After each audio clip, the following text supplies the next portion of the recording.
Well, guys, I thank y'all so much for joining us for this first installment of 2023 Greek Story Hour. We're going to start in Philippians chapter 3, and we'll read verses 1 through 11. I'll read a few verses at a time in Greek, and then I'll go back and translate. I'll try to translate fairly literally in like an ESV kind of way. At church, I like to call my own translation of the Greek or Hebrew the KBV, the Kevin Bird version. And that gets a laugh from like 2 or 3 people. And you might get some of that here. But I'll read a few verses at a time, then translate those. And we'll work through that, kind of break this up into about 3 or 4 sections.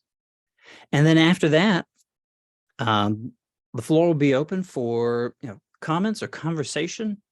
Happy to entertain questions like, hey, I've noticed you translated it this way. Why did you do that? Or, hey, I've always wondered why this is like that, and so on.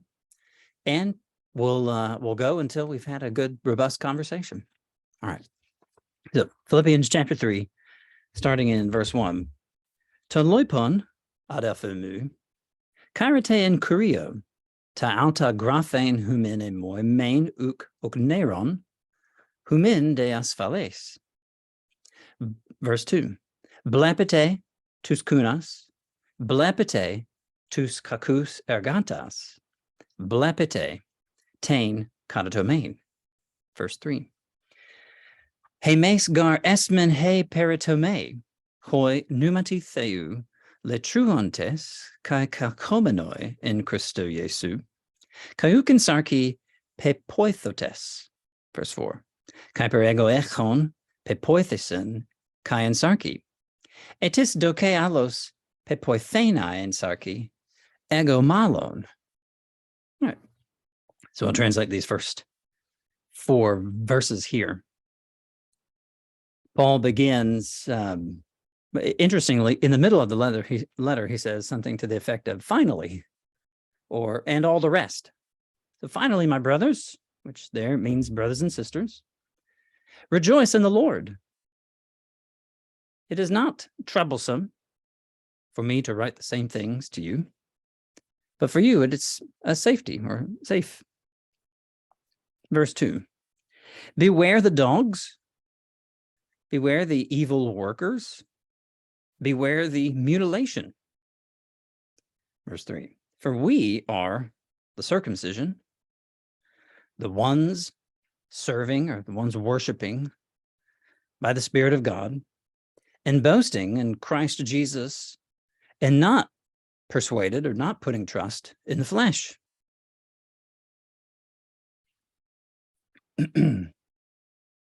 Verse 4. Although I have confidence in the flesh, or even in the flesh, if someone is persuaded, if someone has been has put confidence in the flesh, I have more. Verse 5. Peritome ok okta emeros ek genus Israel, thules binyamin, Hebraios ex Hebraion, katanomon Pharisaios, katazelos diokon tein ecclesian, katadikaiosune tein en nomo genomenos amemptos. Verse 7. Alahatina ein moi kerde, tauta hegemai diaton Christon zemian.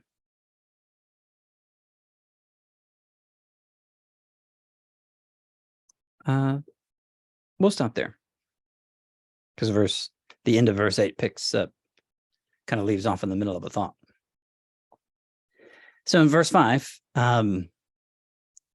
this is typically translated something like circumcised on the 8th day, but circumcision here is a noun. And so the best way to put it might be something like, with reference to circumcision on the 8th day. From the race of Israel, of the tribe of Benjamin, a Hebrew of Hebrews, and according to the law, a Pharisee, and according to zeal, persecuting the church. According to righteousness from the law, I was blameless. But what things were gain for me, these things I have considered loss on account of Christ. Okay. So we'll read verse 8 through the end of the section.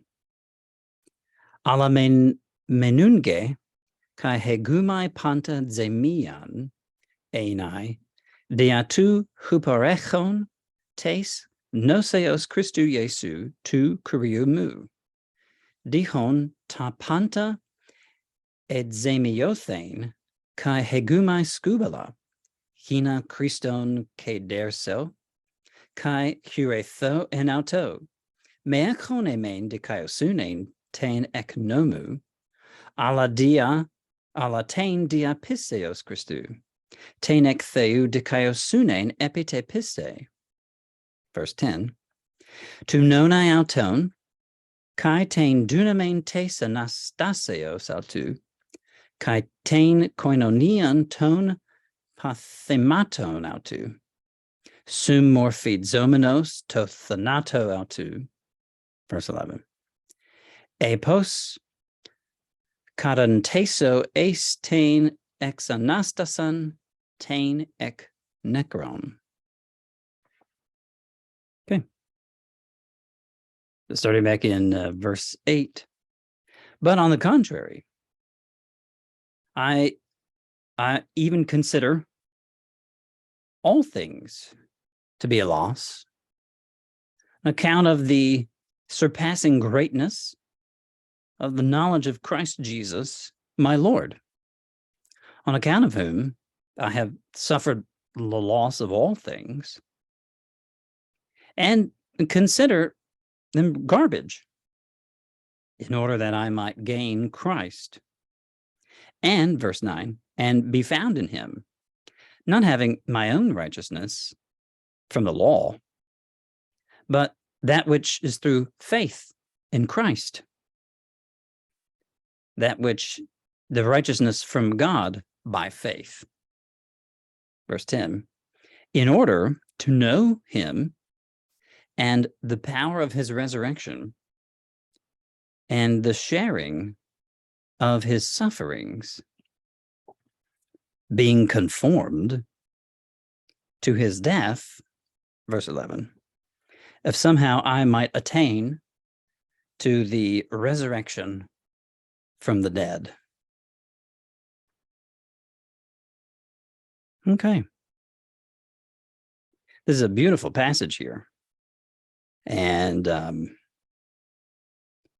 I think we really get to see Paul's heart in Paul's heart for the true source of righteousness, Paul's heart for protecting his friends in Philippi, as we see in verse 2, wanting them to be aware of what I think might amount to false teachers.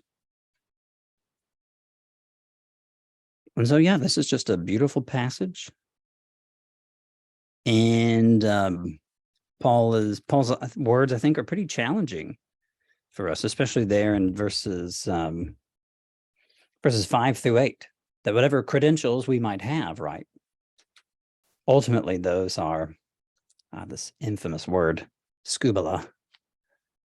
Those are that when compared with the simple and profound beauty of knowing Christ and the power of his resurrection. So, the floor is open. I'm not going to call on anybody to translate anything or to, I'm not going to ask you to parse anything. I'm not going to ask you, name which class conditional sentence this is here in verse 11, right? I'm not going to do that to you. But I'm curious, what kinds of things did you notice What kinds of things have stood out to you about this passage in the past? What might you have noticed new this time that you hadn't caught before? The floor is open.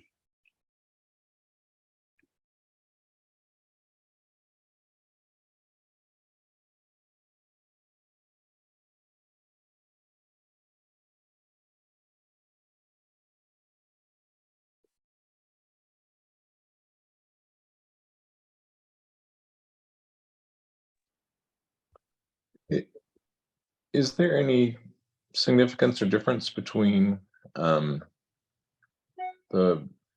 use of resurrection with a preposition in 11 that's not there in 10?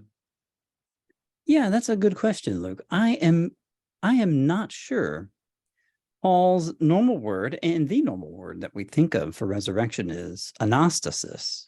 But in verse 11, as you pointed out, he uses a form that has a prefixed preposition. I don't know if there is any significant difference to that. I'll tell you what I can do. I can pull up BDAG, the most commonly used, one of the most commonly used lexicons for the Greek New Testament.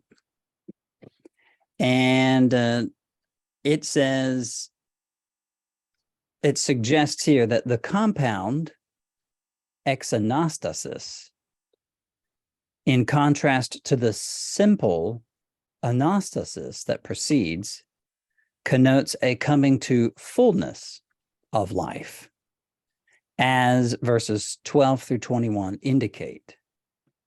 Now, I had not noticed that before. That's interesting.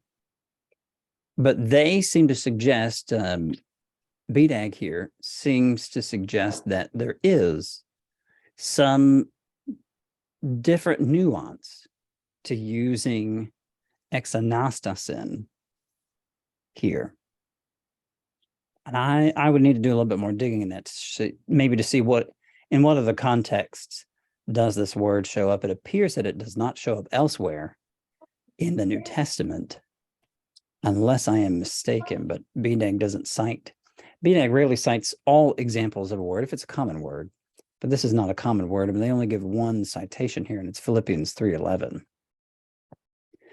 So, Luke, long story short, it seems like perhaps there may be some greater significance to using exanastasis here in verse 11, rather than the more simpler anastasis in verse 10.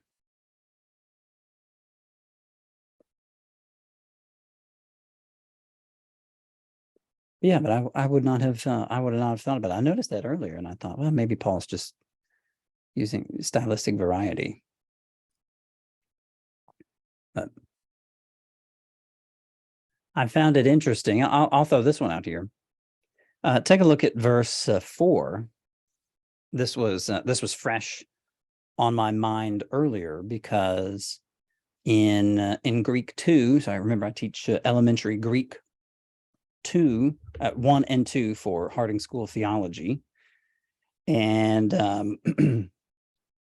we just went over conditional sentences on Monday, and so there are, if I'm remembering correctly, I think within classical Greek, there's something like 4 or 5 different types of conditions. Within the New Testament, we generally have, I think, only 3 of those represented. What we have here is in verse 4, what's called a first class conditional sentence, where from the perspective of the speaker, the protasis, meaning the if clause, is assumed to be true for the sake of the argument. And then anything else can follow in the apodosis, which is the then clause.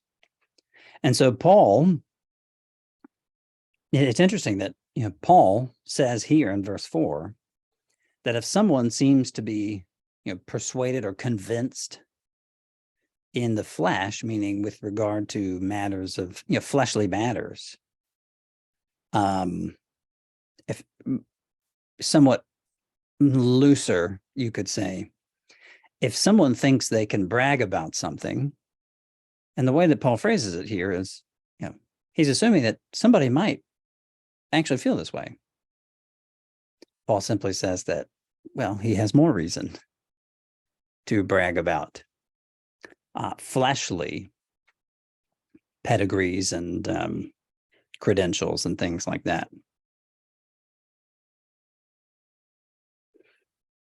Compare that condition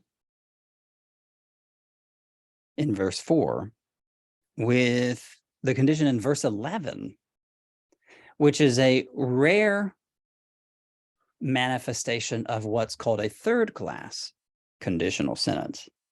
Typically, with third-class conditional sentences, the if clause has a subjunctive verb in it and begins with the word if, aeon. Well, that's not what we have here. We have simple a, but it's followed by a subjunctive verb, katanteso, that means within the context something like attain or arrive at. And the idea here is that this is somewhat of an unusual way of doing a third-class conditional sentence. But typically, a third-class conditional sentence would be something like, the speaker does not know if the premise is true, but there's hope of its fulfillment, or there's an expectation of its fulfillment. Given the context here, I think we can say that Paul is confident that he will attain to the resurrection. I mean, he speaks about confidence elsewhere. So I think we could take this verse 11 not as an uncertainty on Paul's part, but just another way for him to express his hope or expectation that this will happen at some point in the future. And so when he says, if somehow I might attain the resurrection of the dead, I don't think that means that Paul is wishy-washy about it. I think this is his way of saying that he is anticipating this or expecting this, but it has not yet been realized, if that makes sense.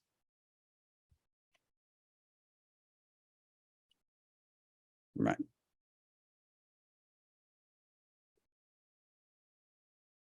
I've stalled plenty, giving anyone time to pitch another question or just make an observation. Maybe I translated something in some way that was different from how your translations said, or how your translations have done it. So, interested to hear what you think. Know of any place where Paul uses harsher language than he does in verse 2? In verse 2, yeah. Similarly, he expresses similar frustration in Galatians, when those who are demanding circumcision, Paul says, move a little bit further up and just finish the job, basically. Yeah, but to call them dogs, that's just a generic, that's a generic insult. That's just funny. We don't normally think about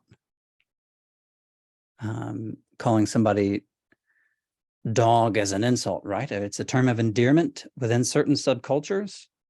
We think of dogs as, man's best friend, right? They're loyal, they're dedicated. My 6-year-old, just yesterday, I was taking him home from school, and he was commenting on our dog Gibson, named after the famous donut shop in East Memphis, for those who might be familiar with the area of East Memphis and around Harding Graduate School. My 6-year-old just yesterday was saying that he wishes he could ride Gibson to school just because he loves that dog so much. And I mean, it'd be pretty neat. It's not quite a horse, And we do live in Texas, but not quite a horse. But he's pretty big. But yeah, the idea of calling somebody a dog, and then beware the mutilation, which within context, right, clearly appears to be a reference to those who would force circumcision. Katatomain at the end of verse 2 is what's called a hapax legomenon in the New Testament, meaning it occurs only once in the New Testament. And because Paul immediately contrasts the katatome in verse 2 with the peritome in verse 3, seems like this might be some wordplay, some suggestion that this might be some wordplay where Paul is comparing and contrasting those who would mutilate the flesh versus those who are the true circumcision. Now, he doesn't use the word true in verse 3, but in the context, it's clear that what Paul means is that we've got those who are forcing a circumcision made by hands, verse 2, versus those who experience the circumcision of the heart, verse 3. And that idea of the circumcision of the heart, it sounds really warm and spiritual, and it might be easy for us to think that that's a New Testament idea. That is actually an Old Testament idea that the authors of the New Testament take up occasionally, Paul more, I think, than anyone, and run with that. So, Mark, to answer your question, or to summarize, there are not many places where Paul is comparably harsh, but in more so than in verse 2.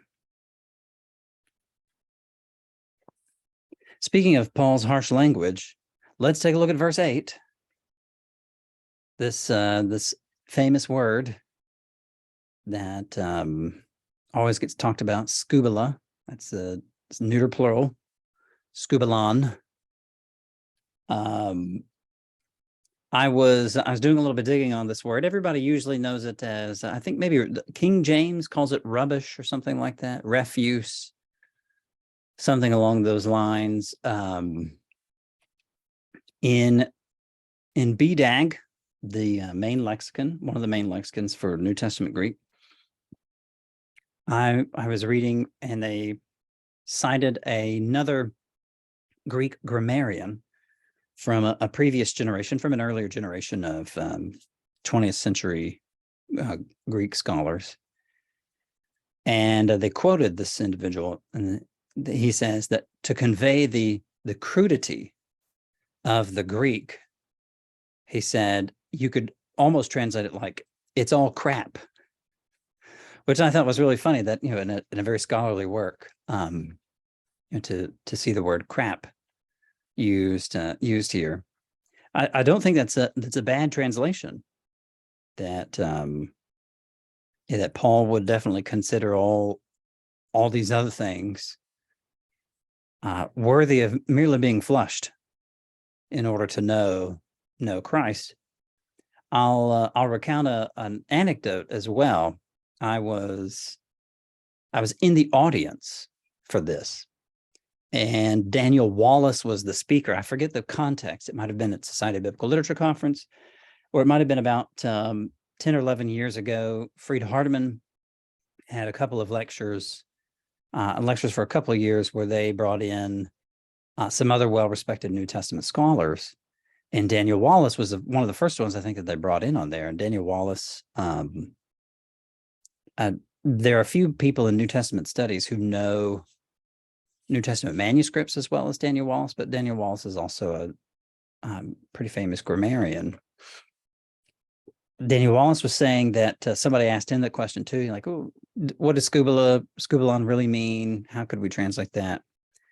And I don't remember where he said in ancient Greek writing it was, but he said there's a story in some ancient Greek writing where there's a sailor on a ship, and he's looking up, and a bird defecates on his face, on the sailor's face, and the sailor yells this word.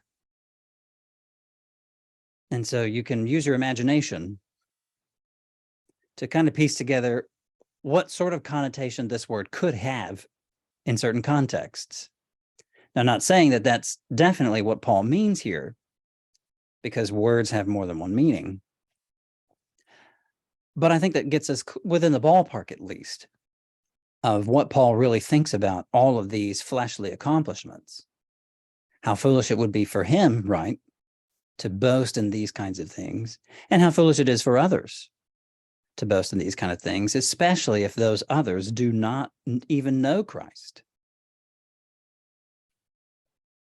So you're free to use those. That a very scholarly work like the BDAG lexicon says that you could translate this word as crap, or you can use that sailor anecdote. But you're not allowed to say that I said the S word, because I did not. I said scubala, the other S word. The other. Anyway. It's interesting that Paul is using this word here to describe things that under the Hebrew scriptures would have been thought to be good things, when buried in the Hebrew scripture you've got this similar connotation repeatedly, meaning sin. Frequently it's cleaned up as well, but yeah, all of these things would be considered extremely important markers of identity and of not just identity and one's identity in general. Like I'm a Jew, you're a Roman citizen, you're a citizen of Ephesus, whatever ways in which one might distinguish their identity in the Greco-Roman world, but that these were considered by some to be the way in which one entered into the covenant, particularly with circumcision,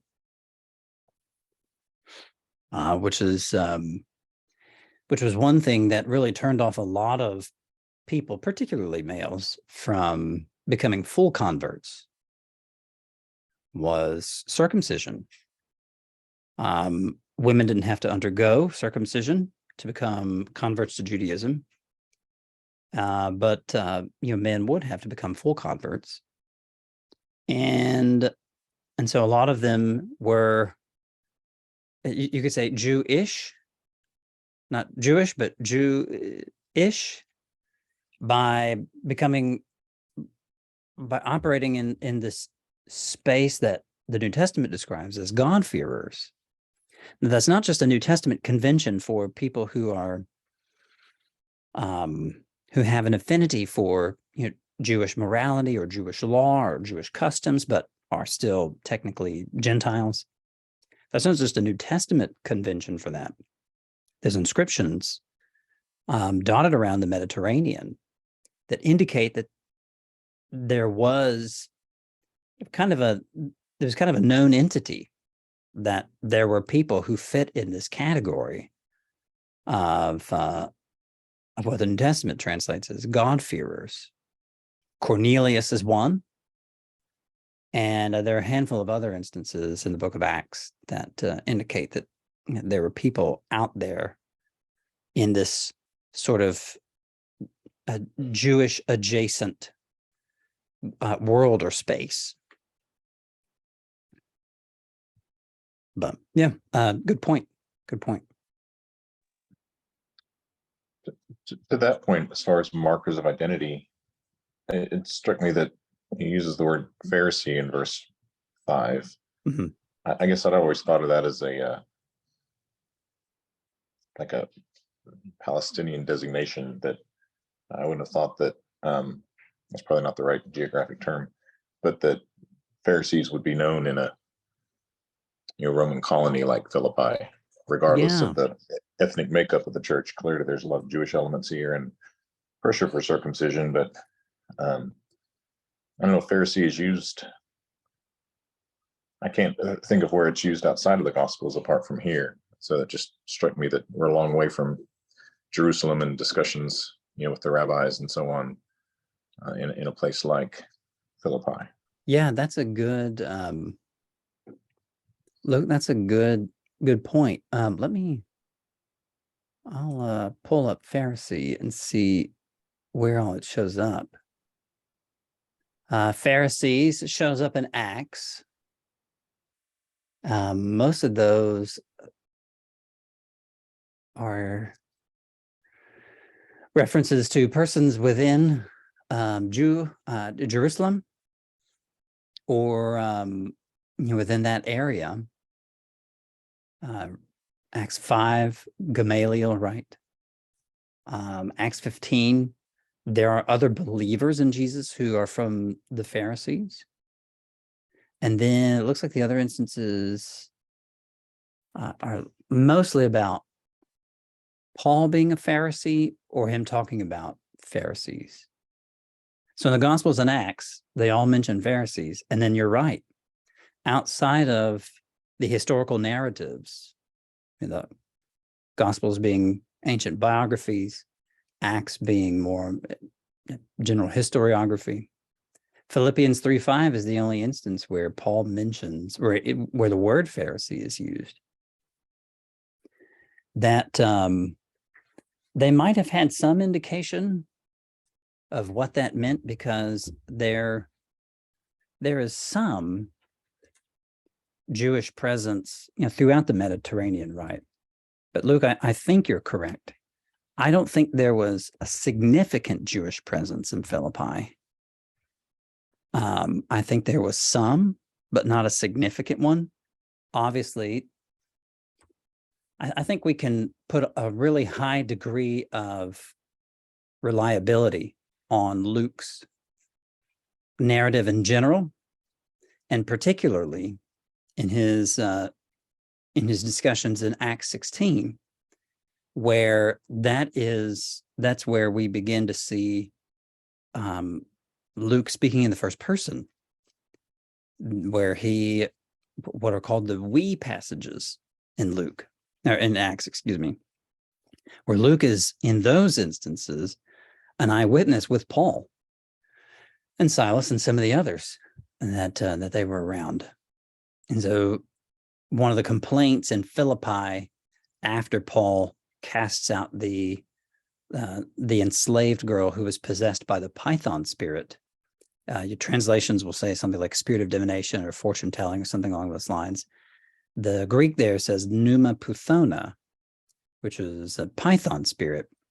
That was the spirit that was said to also possess the oracle at Delphi, and to give her prophetic powers or whatever. And so this enslaved girl is telling fortunes, and Paul casts her out because she's harassing them. She's giving them bad press. And then one of the complaints from the citizens there in Rome, or Philippi, I was saying, these men are Jews and they're advocating customs that are not lawful for us to keep as Romans. And, the rest of the story there in Acts 16. So they obviously know that they're Jews, but I think it's very telling that Luke, everywhere else, literally everywhere else, and that is not an exaggeration, literally everywhere else, where Luke and Acts describes a meeting of Jewish persons or a place where Jewish persons meet, he uses the Greek word synagoge. In Philippi, he does not. He uses the word prosuke, which can simply mean prayer, but it can also mean a place for prayer. And within the context of Acts 16, it's very clear that Luke is referring to a place for prayer. And so based on that, and the fact that the synagogue remains in Philippi are not dated until maybe the 3rd century AD. I don't think that there was a significant Jewish population there. in Philippi when Paul lands, or somehow they're irrelevant to the story. But everywhere else Paul goes, he goes to a synagogue. And it's just odd that the one place where Luke is traveling with him at that time, where Luke could go to the synagogue himself, there's no mention of a synagogue. There appears to be something else. And then only find a group of women praying, not a group of men and women, Jewish men and women. Anyway, mentioning Pharisee here serves to kind of heighten Paul's credentials, even if it might not have carried the same weight as it would elsewhere when he's speaking to the crowds and plays the Pharisees off the Sadducees in Acts and all that. But at the risk of rambling further, I'll say, Luke, I appreciate the comment there, and two, to mention that he is a part of the sect of the Pharisees. Just goes to show that someone could be zealous for the law, but did they have the zeal of the Pharisees? Well, Paul is banking on, you probably weren't as zealous as I am, or I was.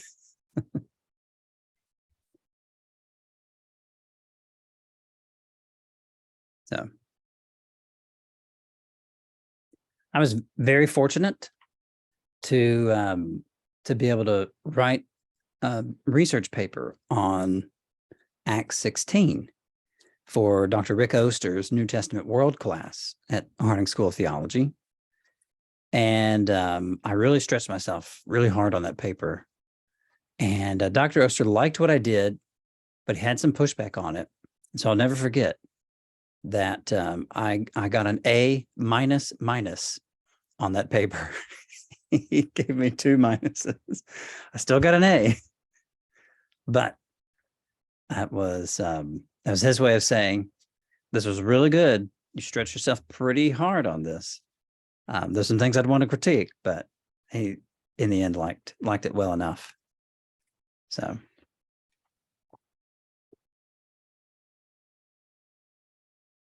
That discussion sort of begs a question then, why is he including this section in his letter to Philippi if there's so few Jews? Yeah, Mark, that is a good question. I try to be careful when I indicate that there doesn't seem to have been a significant Jewish population in Philippi. It does appear, however, that there were at least some elements there, some Jewish teachers, or perhaps even people who might have followed in Paul's footsteps, whether they were well-meaning or not, and might have been offering corrections. What they saw would be corrections to Paul's gospel that included full fellowship into the people of God without circumcision. Similar perhaps to what he encountered in Galatians. But no, you are right. And so I can't say that there are no Jewish persons in Philippi that I think that'd be an argument from silence. But based on what we see in Acts, I don't think it was perhaps maybe as strong as it was in Corinth or Thessalonica or maybe elsewhere, or at least for what Luke tells us, it doesn't seem to be as significant in that moment.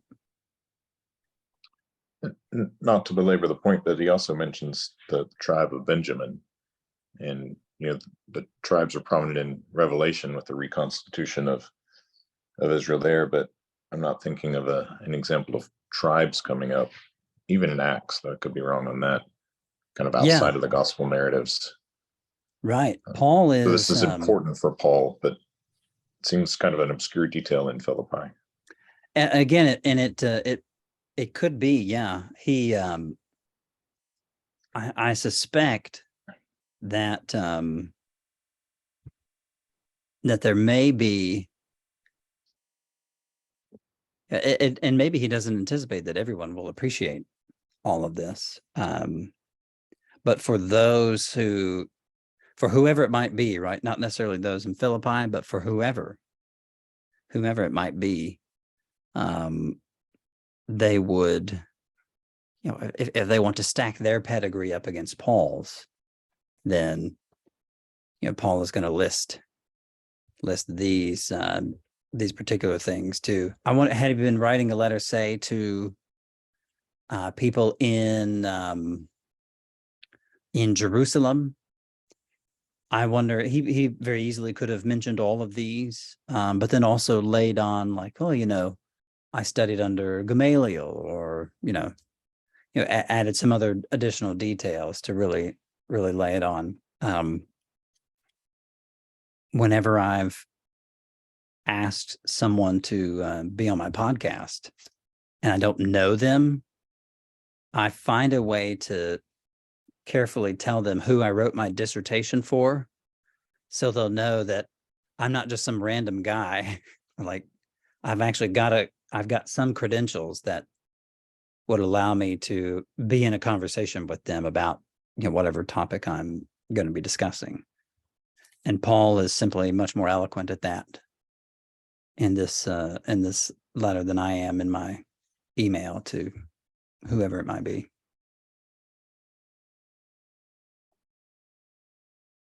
Well, anybody got any final comment or question? Any home run point to wrap us up with?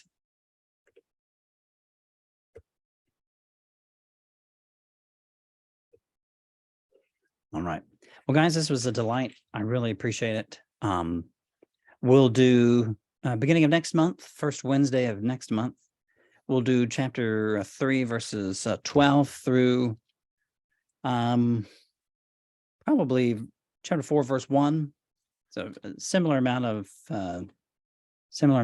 verses, and we'll keep rolling along with that. But guys, as always, I really appreciate y'all tuning in. This is a delight for me. Forces me to keep up with my higher Greek. I do Greek 1 and 2 every year, but I'm glad to invest in this. So y'all take care. Thanks a lot, and I'll post this on my YouTube page as well, in case there's any need to review. Okay, see you guys.